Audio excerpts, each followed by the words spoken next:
요한복음은 예수님의 직제자 사도 요한이 기록한 책입니다. 왜 썼을까요? 오늘 본문에서 분명하게 말합니다. 오직 이것을 기록함은 너희로 예수께서 하나님의 아들 그리스도이심을 믿게 하려 함이요. 그냥 심심해서 생각 없이 책을 쓴 게 아닙니다.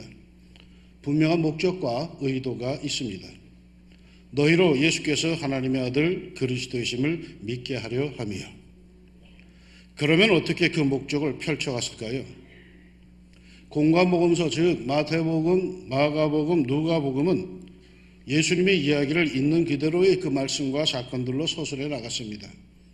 그래서 공관복음서는 상당히 생동감이 느껴지면서 그러면서도 좀 복잡하고 정리되지 않은 것 같은 많은 이야기들과 사건들이 섞여 있습니다.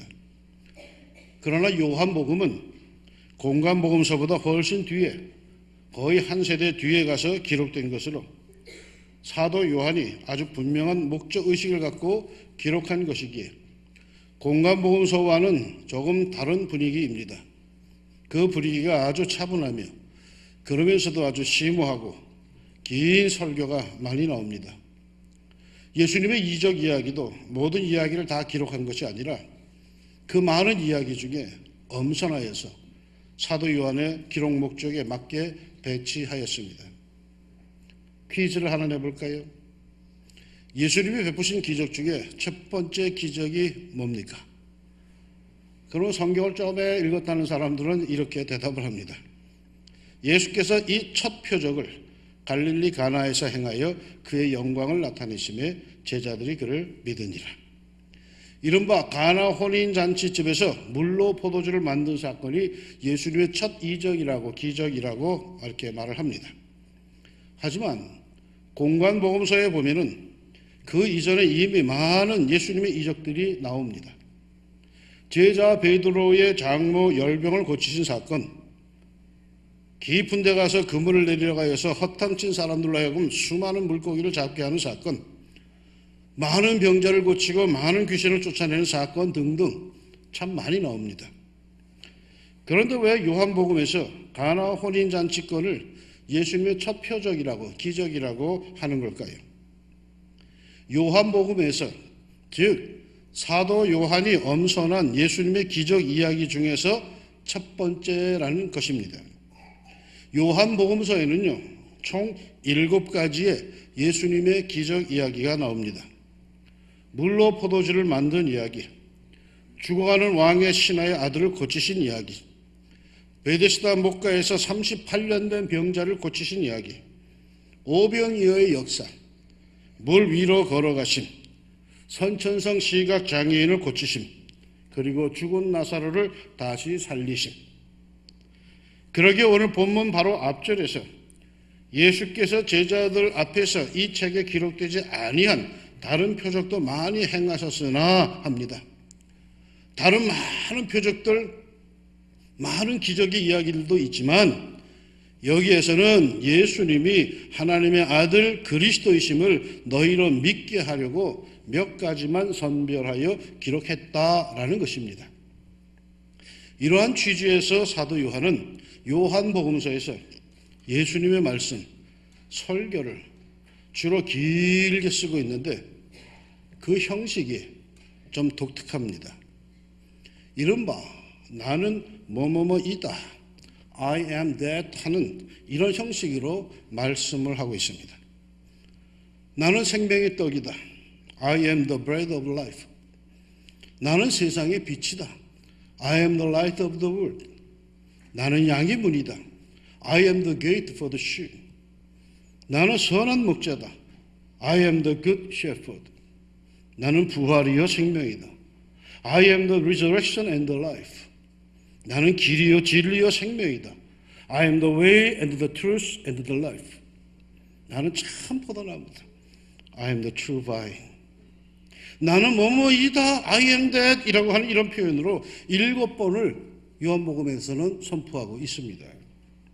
여러분 7이라는 숫자의 의미를 아시죠? 완전수입니다. 완전한 선포를 하고 있다는 뜻입니다. 그런데 그 내용이 생명의 떡, 세상의 빛, 양의 문, 선한 목자, 부활이요 생명, 길이요 진리요 생명, 참 포도나무, 다 좋은데 그렇게 7번 말씀하시는 그 문장의 구조가 그게 조금 의미심장합니다.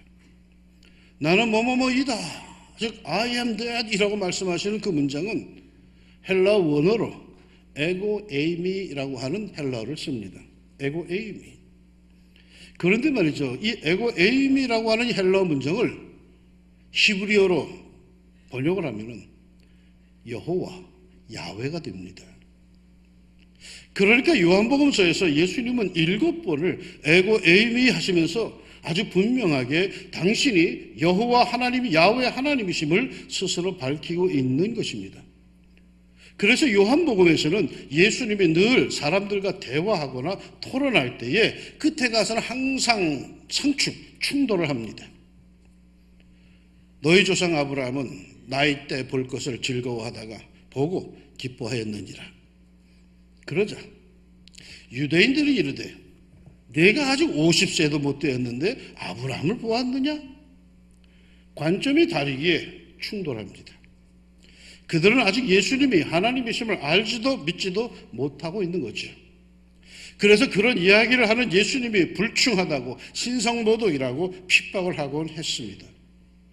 그런데 말이죠, 드디어 이 사실을 믿는 사람들이 생겼습니다. 예수님이 하나님의 아들이심을, 그리스도이심을 믿는 사람들이 생겼습니다. 그 현장은 마태복음 16장에 기록되어 있습니다. 예수님께서 제자들과 가이사랴 빌립보로 수련회를 가셨습니다. 그곳에서 예수님은 제자들에게 묻습니다. 그동안 공생의 3년의 세월이 흘러갔는데 야, 세상 사람들이 나를 누구라고 하더냐?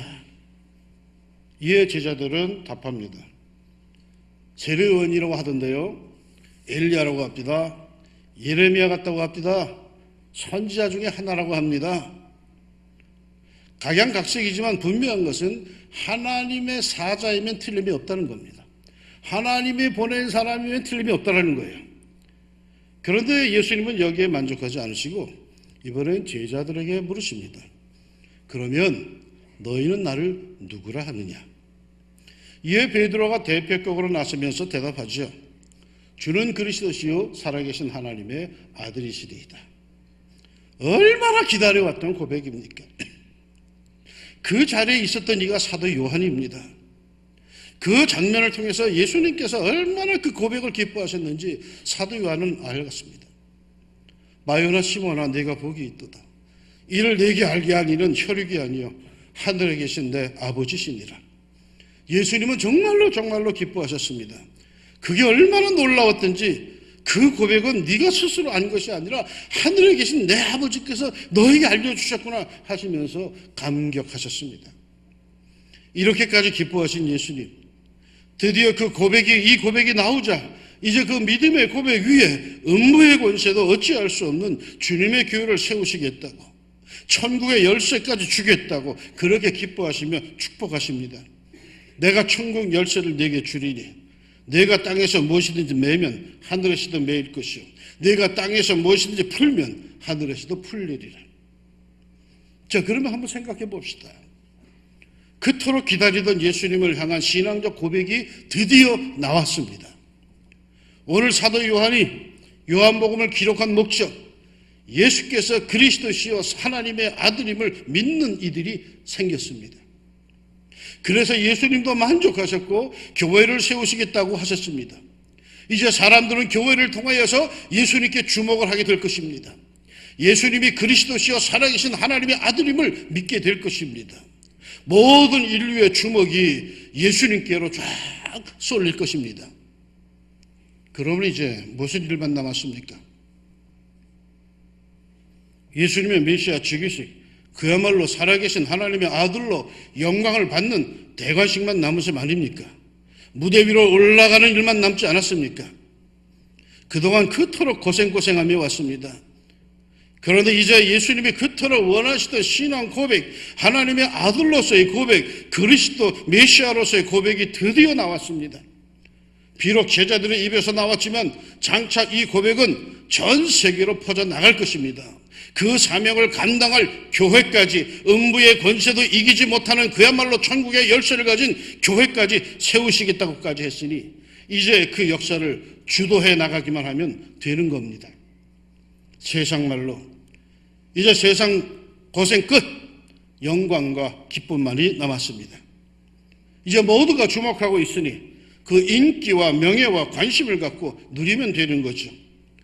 고생하여서 드디어 모든 이들이 관심을 쫙 끌어모으는데 성공을 했고 모두들 머리를 수그립니다. 그러면 그 다음의 단계는 저는 그리스도시요 살아계신 하나님의 아들입니다 라는 고백이 드디어 터져나오니까 그 다음의 단계는 나를 믿으라, 나를 경배하라, 나를 섬기라가 이게 자연스럽지 않습니까? 영광의 보좌에 앉으심이 자연스럽지 않습니까? 그런데 그 다음의 단계가 뭐였습니까? 그 고백의 장소 마태복음 16장에 이렇게 이어서 나옵니다. 이때로부터, 그 고백이 있은 뒤로부터 교회를 세우겠다고, 정말로 든든한 교회를, 음부의 권세도 이기지 못하는 그런 교회를 세우겠다라고 말씀하신 뒤로부터 예수 그리스도께서 자기가 예루살렘에 올라가 장로들과 대제사장들과 서기관들에게 많은 고난을 받고 죽임을 당하고 제3일에 살아나야 할 것을 제자들에게 비로소 나타내시니 라는 표현은 전부터 그런 말을 하고 싶었다라는 뜻입니다. 즉흥적인 것이 아니라는 것입니다. 오래전부터 꼭 이것은 말하고 싶었다는 것, 밝히고 싶었다는 겁니다. 그게 뭡니까? 예루살렘에 올라가 장로들과 대제사장들과 서기관들에게 많은 고난을 받고 죽임을 당하고 제3일에 살아나야 하리라. 예루살렘에 올라가 내가 그 영광의 자리를 차지하리라가 아니요. 예루살렘에 올라가서 장로들과 대제사장들과 서기관들에게 많은 고난을 받고 죽임을 당하고 제3일에 살아나야 하리라. 이게 얼마나 충격적인 말씀이었는지 그 자리에서 방금 전에 예수님의 극찬과 인정을 받은 시몬 베드로가 만류합니다. 베드로가 예수를 붙들고 항변하여 이르되 주여 그리 마옵소서, 이 일이 결코 주께 미치지 아니하리이다. 항변하여라는 말은 책망하다, 야단치다, 혼내다 라는 뜻의 단어입니다. 에피티만이라고 하는 단어를 씁니다. 에피티만이라고 하는 이 단어가 얼마나 냉정한 단어인지 조금 있다가 이 베드로를 향해서 예수님이 사탄아라고 책망할 때의 단어가 똑같은 단어 에피티만입니다. 베드로는 예수님을 책망하듯이 혼내듯이 야잔듯이 말합니다. 결코 그럴 수 없다고요. 왜? 그건 죽으러 간다는 건데 왜 그런 바보짓을 하려고 하십니까? 결코 그럴 수 없습니다. 죽긴 왜 죽어요? 좋은 세상이 드디어 예수님을 향해서 하나님의 아들이라고 그리스도라고 고백하는 세상이 왔는데 이것을 잘 관리하고 확장하여 더 많은 사람들이 고백을 하고 예수님을 하나님으로 모시면 되는 거 아닙니까? 그러면 이제 우리들의 고생도 끝나는 것 아닙니까? 절대로 그런 일이 생기면 안 됩니다. 아주 단호하게 제자들은 예수님을 만류합니다. 그러자 예수님의 태도, 예수님도 아주 단호하십니다. 예수께서 돌이키시며 베드로에게 이르시되 사탄아 내 뒤로 물러가라.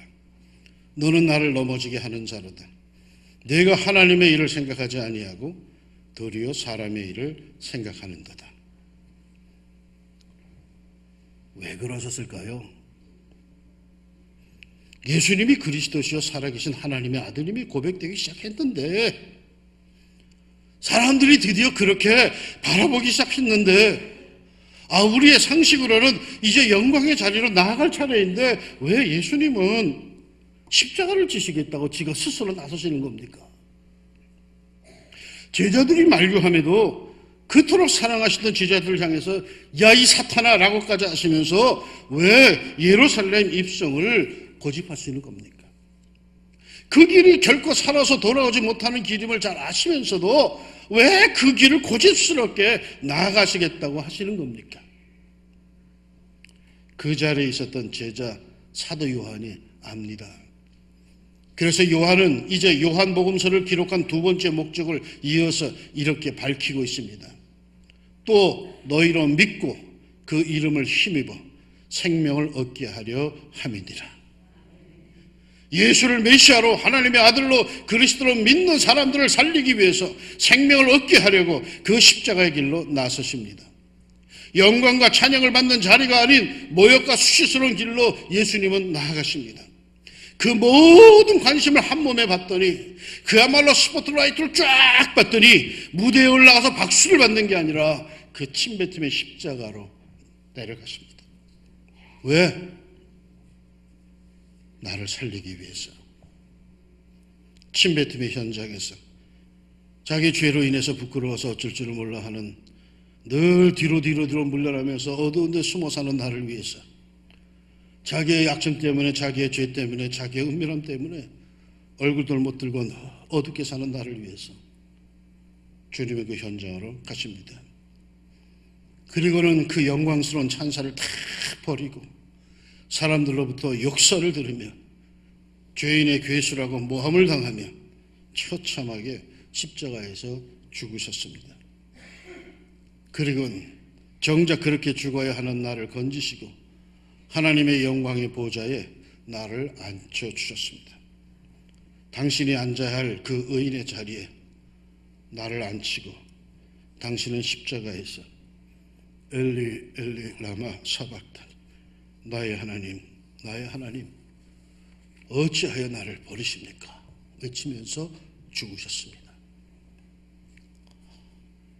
예수님은 그래서 나와 연계되셨습니다. 내가 왜 예수 이름에 감격을 합니까?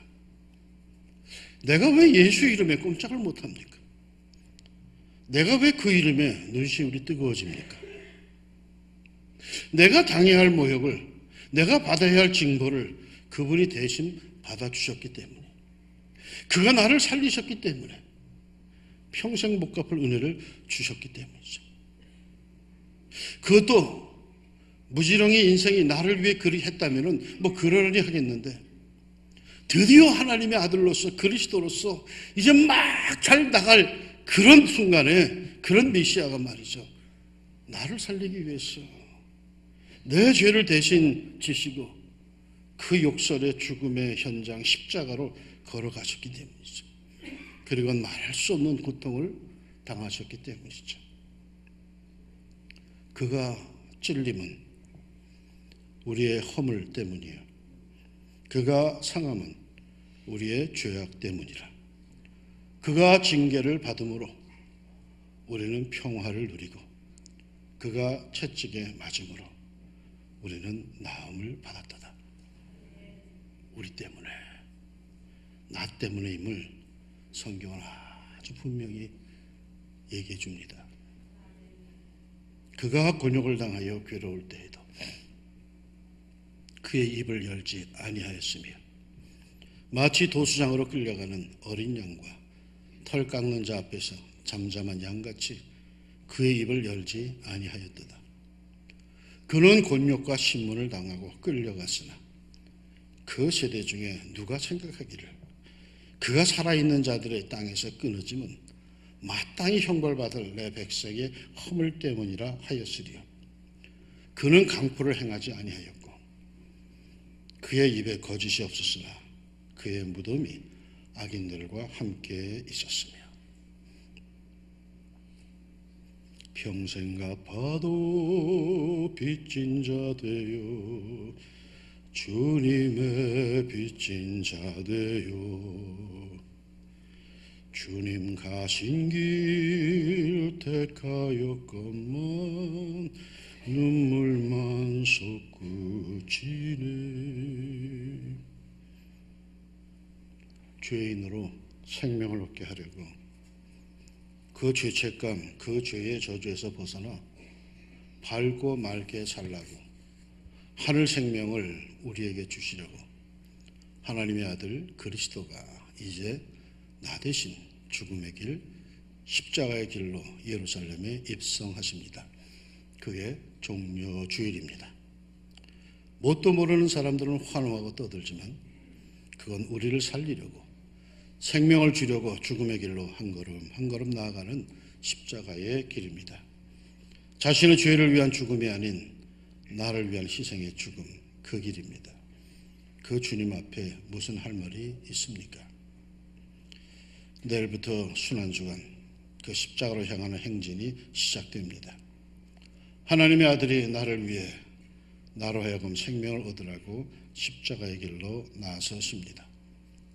예수님이 내게 주신 그 고귀한 하늘 생명, 믿음과 감사함으로 꼭 간직하고 그 뒤를 따라갑시다. 진한 예수님의 향기를 날리며 하나님을 위하여, 이웃을 위하여, 사랑하는 이들 위하여 향기로운 삶을 살아갑시다. 예수님께 감사하며 그리 살아갑시다. 기도하겠습니다. 주는 그리스도여 살아계신 하나님의 아들입니다라는 그 기막힌 고백이 나왔는데, 그래서 교회까지 세우셨는데, 이제는 그 교회를 통해서 내가 역사하리라, 이를 펼쳐나가리라, 꿈을 이루리라 하실 것 같았는데 사람들이 다 바라보니까 그 영광의 자리에서 내려와서 터벅터벅 골고다 언덕으로 가신 예수님,